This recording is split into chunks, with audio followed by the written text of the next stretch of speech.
warahmatullahi wabarakatuh. Bertemu lagi bersama Ibu pada pelajaran kimia. Kali ini kita akan mengulang latihan soal materi pelajaran kelas 11 selama semester ganjil ini dalam rangka menghadapi penilaian akhir semester ganjil. Sebelum belajar, tak lupa kita harus mengucapkan Bismillahirrahmanirrahim agar mendapatkan kemudahan dalam memahami materi kali ini. Soal pertama adalah materi tentang senyawa hidrokarbon. Pada soal yang pertama, kita diminta menentukan jumlah atom C primer, C sekunder, C tersier, dan C kuaterner dalam senyawa berikut. Jadi terdapat gambar senyawa, ini ikatannya tunggal semua, berarti senyawa alkana. Kita ingat dulu C primer itu artinya terikat pada satu atom C lain. Pada satu atom C lain. Kemudian C sekunder itu adalah terikatnya pada dua atom C lain. C tersier itu adalah atom C yang terikat pada tiga atom C lain. Sedangkan yang terakhir C kuaterner itu adalah terikat pada 4 atom C lain. Jadi dihafal pengertiannya primer, sekunder, tersier, kuaterner. Kemudian untuk memudahkan, kita gambar lagi senyawa ini tanpa atom H-nya. Jadi yang lurusnya 1, 2, 3, 4, 5. C-nya yang lurus ada 5. Lalu kita gambarkan di sini ada C, ini ada C, dan ke atas ini ada C lagi. Untuk memudahkan kita beri nomor saja, ini C1, 2, 3, 4, 5, lalu 6, 7, 8. Setelah kita beri nomor, baru kita tentukan manakah atom C yang primer. Primer tadi terikat pada satu atom C lain, contohnya adalah nomor 1 ini. Hanya terikat pada atom C nomor 2. Kemudian ini nomor 5. Nomor 5 hanya terikat pada atom C nomor 4. Jadi contohnya di sini yang primer adalah nomor 1, 5, lalu ada lagi ini 6, 7, 8. Ini contoh dari primer. Jadi 6, 7, 8. Kemudian yang sekunder. Sekunder itu terikat pada dua atom C lain. Contohnya adalah nomor 4. Nomor 4 ini terikat pada nomor 3 dan 5. Jadi yang sekunder adalah nomor 4. Selanjutnya tersier. Tersier terikat pada 3 atom C lain. Contohnya atom C nomor 2 terikat pada nomor 1, 3, 7. Berarti tersier adalah yang nomor 2. Satu lagi yang kuaterner. Kuaterner itu adalah terikat pada 4 atom C. Contohnya adalah nomor 3. Perhatikan 3 ini ada di sekitarnya 4 garis atau mengikat 4 atom C lain. Berarti kuaterner adalah 3. Pada soal ini yang diminta adalah jumlahnya. Perhatikan yang primer itu ada 1, 2, 3, 4, 5.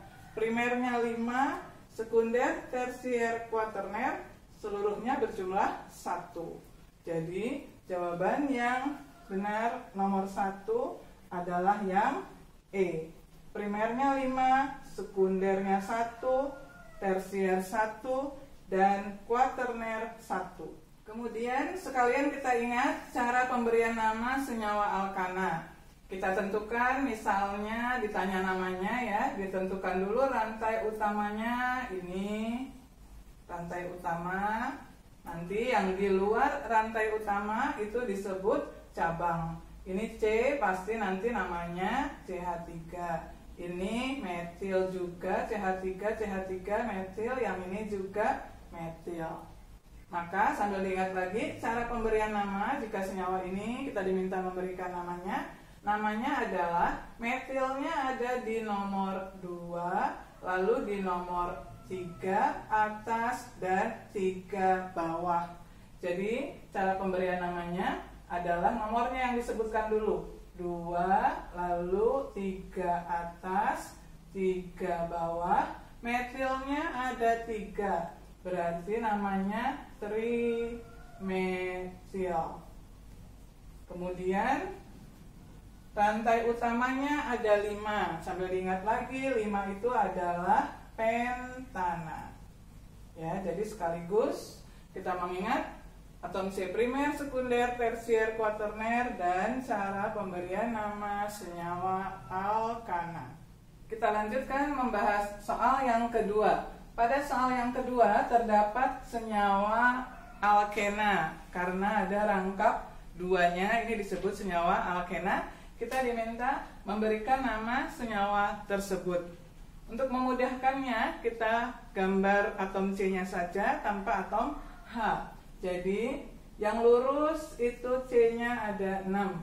1, 2, 3, 4, 5, 6. Kemudian ada rangkapnya. 1, 2, ini ada rangkap. Kemudian ini ada C2H5. Perhatikan C2H5 ini ke bawah, lalu ini ada CH3. Yang lebih panjang nanti adalah yang belok, karena ini bisa dijabarkan menjadi 2 atom C. Jadi ini tidak boleh sebagai cabang etil, melainkan ini harus diuraikan menjadi 2C. Baru kelihatan manakah yang lebih panjang, nanti dianggap sebagai rantai utamanya. Rantai utamanya itu harus mengandung ikatan rangkap. Jadi dihitungnya dari sebelah kanan. 1, 2, 3, 4, 5, 6. Kalau lurus hanya 6 atom C. Tapi jika belok 1, 2, 3, 4, 5, 6, 7. Jadi rantai utamanya lebih panjang jika belok ke bawah. Kita beri kotak, ini yang bertindak sebagai rantai utama. Nanti yang di luar kotak itu adalah sebagai cabang. Ini ada C1, pasti ini CH3. Namanya CH3 itu pasti metil. Barulah bisa kita beri nomor. Rantai utama diberi nomornya dari yang paling dekat dengan rangkap. Jadi dari sebelah kanan. Ini 1, 2, 3, 4, 5. Lalu ini ke bawah 6, 7. Lalu cabangnya ada terikat pada atom C nomor 5. Namanya menjadi 5 metil. Dan rangkapnya ini antara nomor 2 sama nomor 3 disebutkan yang lebih kecil. Berarti 2 dan 7 itu adalah heptena. Jadi akhirannya adalah ena karena rangkap 2. Kita cocokkan dengan jawabannya 5 metil 2 heptena. Maka yang sesuai adalah jawaban yang B. Jadi nomor 2 jawabannya adalah yang B. Kita lanjutkan membahas soal yang ketiga. Rumus kimia senyawa hidrokarbon berikut yang merupakan rumus kimia senyawa alkena adalah, ini terdapat senyawa ABCDE. Kita diminta menentukan manakah yang termasuk golongan alkena. Yang harus diingat, rumus umum dari alkana itu adalah CnH2n plus 2. Kemudian alkena itu adalah CnH2n. Satu lagi, alkuna itu adalah CnH2n-2. Sekarang kita cek satu persatu. C3H8 apakah cocok dengan rumus alkana, alkena, atau alkuna? Kita ganti N-nya dengan angka 3. C3H-nya 2 kali 3, 6. 6 ditambah 2 itu 8. Jadi betul C3H8 itu adalah tergolong alkana. Jika diberi nama itu menjadi propana. Jadi akhirannya adalah ana. Dicek lagi C4H6 cocoknya dengan rumus umum yang mana? C-nya 4 lalu H-nya 2 kali 4, 8 ditambah 2 itu 10, tidak cocok karena itu C4H6. Dengan ini C4 lalu H-nya 2 kali 4, 8, tidak cocok dengan alkena, berarti dengan alkuna. C4 H-nya 2 kali 4, 8, 8 dikurang 2, 6. Jadi yang B ini masuk ke golongan alkuna. Jika diberi nama 4 itu menjadi butuna. Lalu kita lanjutkan memeriksa jawaban yang C. C4H10 masukkan ke sini. C-nya 4 lalu H-nya 2 kali 4, 8 tambah 2, 10.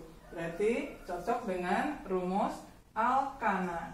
Berarti ini adalah senyawa alkana. Jika diberi nama C4 menjadi butana. Jadi hanya berbeda akhirannya. Kalau yang B tadi akhirannya una, ini akhirannya ana karena golongan alkana. Kemudian C5H12, periksa lagi. C-nya 5 berarti C5H lalu 2 kali 5 10, 10 tambah 2 berarti 12. Kembali ini adalah golongan alkana. Namanya C5 itu adalah pentana. Akhirannya ana. Lalu yang terakhir kita periksa C5H10. C-nya 5 lalu H-nya 2 kali 5 ditambah 2 tadi sudah ada hasilnya 12.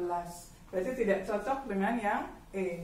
Periksa ke sini golongan alkena. C-nya 5, H-nya 2 kali 5, 10.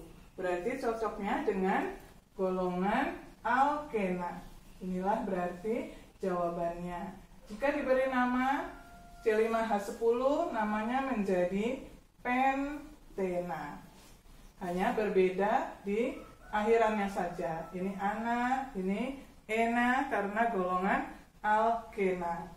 Jadi sesuai di soal ini yang diminta adalah golongan alkena, maka jawabannya adalah yang E. Kita lanjutkan membahas soal yang keempat. Perhatikan persamaan termokimia berikut. Terdapat persamaan 1, 2, 3, 4, 5. Kita diminta menentukan persamaan termokimia yang menunjukkan perubahan entalpi pembentukan standar. Ditunjukkan oleh reaksi yang mana di antara 1 sampai 5 berikut. Yang harus kita ingat adalah yang dimaksud dengan perubahan entalpi pembentukan standar itu artinya perubahan entalpi yang terjadi pada pembentukan 1 mol zat dari unsur-unsurnya. Inilah penekanannya dari unsur-unsurnya, bukan dari ion atau senyawa pada keadaan standar. Standar itu maksudnya 0 derajat Celcius dan 1 atmosfer. Kita cek satu persatu dari persamaan termokimia yang ada. Nomor 1, perhatikan, ini ada SO2. SO2 itu bukan unsur tapi sudah senyawa. Pasti nomor 1 ini adalah salah. Reaksi ke 1 salah. Kemudian reaksi yang kedua kita periksa. Ini ada N2 dan H2. N2 dan H2 itu adalah tergolong unsur, tetapi diingat lagi adalah unsur diatomik. Diatomik itu maksudnya selalu membentuk molekul dan ada angka 2-nya. Di itu adalah diatomik. Ini ada 7 unsur yang harus diingat. Mulai dari O2, N2, H2, lalu golongan halogen F2, Cl2, Br2, lalu I2. Inilah yang disebut unsur diatomik, selalu membentuk berdua, atomnya dua-dua dalam suatu molekul. Jadi yang nomor 2 ini adalah betul terbentuk dari unsur nitrogen N2 molekulnya, lalu H2. Jadi nomor 2 ini adalah betul. Lalu nomor 3, C itu adalah unsur. H2 tadi termasuk unsur diatomik, jadi betul, ini adalah unsur. Lalu yang ini juga O2 juga tergolong unsur diatomik. Jadi yang nomor 3 ini adalah betul juga. 2 dan 3 betul, berarti jawabannya adalah yang C. Nomor 4 ini salahnya adalah Na+. Na+ itu adalah ion positif, Cl- adalah ion negatif. Diingat lagi pengertiannya, bukan dari ion atau dari senyawa. Jadi yang nomor 4 ini adalah salah, dan nomor 5 ini salahnya, ini adalah senyawa. Jadi pasti nomor 5 ini adalah salah. Yang betul hanya di nomor 2 dan 3, atau jawabannya yang C. Kita lanjutkan membahas soal yang kelima. Pada soal yang kelima terdapat reaksi gas nitrogen ditambah gas hidrogen menghasilkan gas amonia. Delta H-nya diketahui sebesar min 92 kJ. Yang ditanyakan adalah perubahan entalpi pada penguraian 1 mol gas NH3 menjadi unsur-unsurnya. Perhatikan pada reaksi yang diketahui, ini adalah molekul unsur. Yang H2 ini juga molekul unsur. Berarti reaksi ini adalah reaksi pembentukan gas amoniak. Dan delta H-nya ini jenisnya adalah delta HF. Delta HF itu artinya adalah entalpi pembentukan standar. Pembentukan standar dari 1 mol zat pada keadaan standar. Keadaan standar itu maksudnya 0 derajat Celcius dan 1 atmosfer. Perhatikan yang ditanya itu adalah perubahan entalpi pada penguraian 1 mol. Yang ditanya ini lambangnya nanti adalah delta HD. Delta HD, ingat lagi pengertiannya adalah entalpi penguraian standar. Sama, ini pengertiannya berlaku untuk 1 mol zat pada keadaan standar. Delta HD ini merupakan kebalikan dari delta HF. Berarti yang ditanyakan delta HD, reaksi ini harus dibalik. NH3 yang tadinya ada di sebelah kanan dipindah menjadi ke sebelah kiri. Jadi reaksinya berubah menjadi 2NH3 lalu terurai menjadi N2 ditambah 3H2. Dan besarnya delta H-nya itu juga nilainya dibalik. Yang ini diketahui delta HF min 92. Maka delta HD, kita beri saja lambang delta HD-nya, tandanya berubah menjadi plus 92 kilojoule.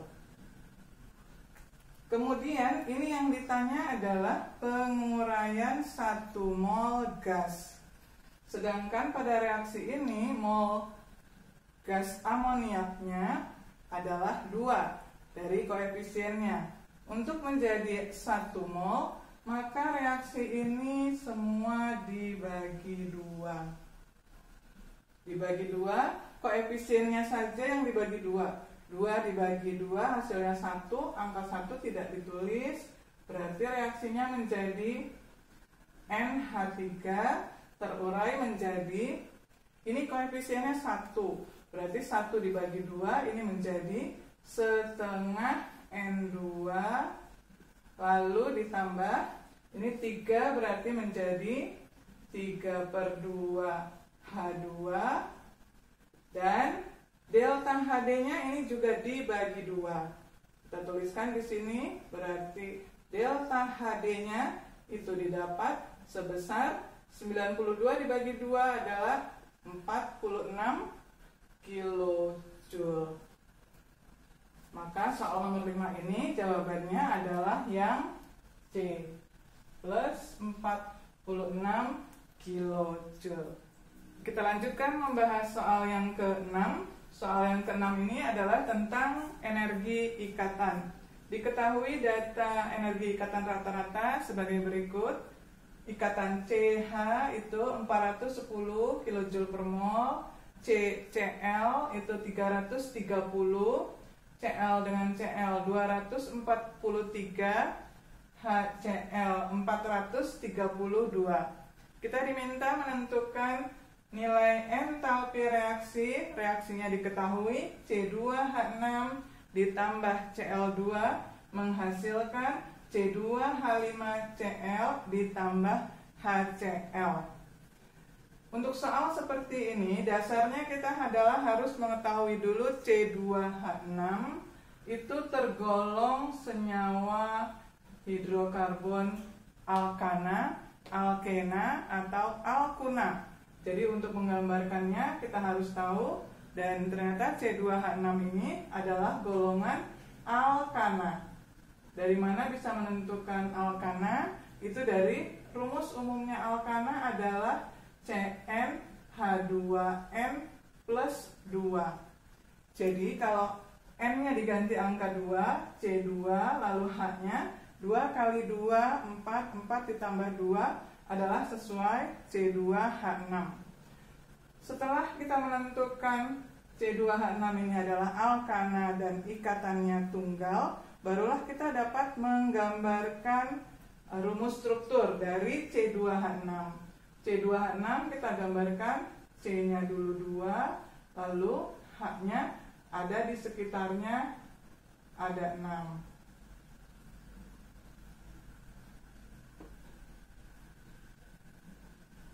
Ya, jadi ini adalah gambar C2H6. Kemudian ditambah Cl2. Cl2 itu berarti kita menggambarkannya Cl berikatan dengan Cl. Itu cara menggambarkan Cl2. Kemudian menghasilkan C2H5Cl. Ini H-nya, lalu ini C-nya ada 2. C-nya totalnya harus 5, berarti ini di atas, di bawah. Lalu yang ini juga H-nya di atas, di bawah. Lalu mengikat Cl. Jadi ini gambar dari C2H5Cl. Kemudian ditambah HCl. HCl itu berarti H dengan Cl. Inilah gambar struktur dari soal yang ditanya, dan kita diminta menentukan besarnya delta H-nya. Jika diketahui energi ikatan rata-rata, yang harus diingat, delta H itu rumusnya nanti adalah delta H dari pemutusan dikurang dengan delta H pembentukan ikatan. Ini maksudnya. Atau mudahnya mengingatnya adalah pemutusan itu ada yang di sebelah kiri dikurangi dengan delta H pembentukan itu sebelah kanan. Rumus untuk mudah mengingatkan. Kemudian antara yang sebelah kiri dengan yang sebelah kanan, ikatan yang sama itu bisa dicoret. Contohnya seperti ini, ada CH. Lalu di sini sebelah kanan ada CH. Yang dicoret itu jumlahnya harus sama. Di sini CH-nya ada 5, maka ini dicoret. Ada 5 yang dicoret, harus sama sebelah kiri juga 5 yang dicoret. Kemudian ada lagi yang sama sebelah kiri dan kanan, ini adalah C dengan C, maka ini juga dicoret. Kita lanjutkan menentukan besarnya entalpi yang sebelah kiri atau pemutusan yang tidak dicoret. Tinggal CH dan CL. Kita tuliskan ini yang sebelah kiri yaitu CH dan CL. Dimasukkan angkanya, CH itu yang 410, lalu CL itu yang 243. Sebelah kiri semua dijumlah. Jadi ini jumlahnya 35, lalu 653. Selesai yang sebelah kiri, kemudian yang sebelah kanan. Yang tidak dicoret adalah CCL dan HCL. CCL itu nilainya yang 330. Kemudian HCL ini yang 432. Sebelah kanan semuanya ditambah. Jadi ini 2, 6, lalu 7. 762. Baru terakhir rumusnya adalah yang delta H sama dengan kiri dikurang kanan. Kirinya tadi adalah 653. Lalu kanannya adalah 762. Jika dihitung, ini hasilnya akan mendapatkan min 109 kilojoule per mol. Jadi jawaban soal nomor 6 itu adalah yang D, min 109 kilojoule per mol. Demikianlah soal-soal latihan pemantapan PAS bagian ke-1 telah selesai kita bahas soal nomor 1 sampai 6. Kalian dapat melihat video berikutnya bagian kedua pembahasan soal-soal pemantapan PAS semester ganjil. Semoga bermanfaat. Wassalamualaikum warahmatullahi wabarakatuh.